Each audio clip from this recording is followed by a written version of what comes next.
জুলাই অভ্যুত্থানে রংপুরে শিক্ষার্থী আবু সাঈদ হত্যায় দায়ের করা মানবতাবিরোধী অপরাধের মামলায় রাষ্ট্রপক্ষের অভিযোগ গঠনের শুনানি শেষ হয়েছে। কাল শুনানি করবে আসামি পক্ষ। এর আগে সকালে এ মামলায় গ্রেপ্তার সাবেক প্রক্টর শরীফুল ইসলাম সহ ৬ আসামিকে ট্রাইব্যুনালে হাজির করা হয়।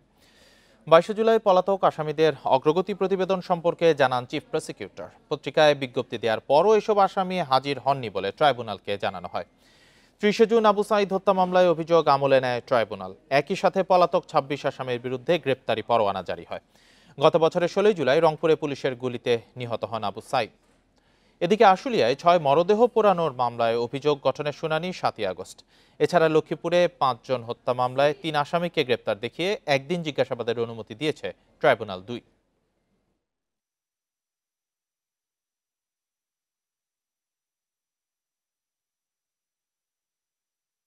সুপিরিয়র কমান্ডার এবং সুপিরিয়র রেসপন্সিবিলিটি, লিডার এবং সুপিরিয়র পাওয়ার অনুযায়ী ওনারা ইচ্ছা করলেই এই হত্যাকাণ্ডটা বন্ধ করতে পারতেন। এই হত্যাকাণ্ডকে ওনারা ফ্যাসিলিটেট করেছেন এবং পরবর্তীকালে এই হত্যাকাণ্ডকে ভিন্ন খাতে প্রবাহিত করার চেষ্টা করেছেন।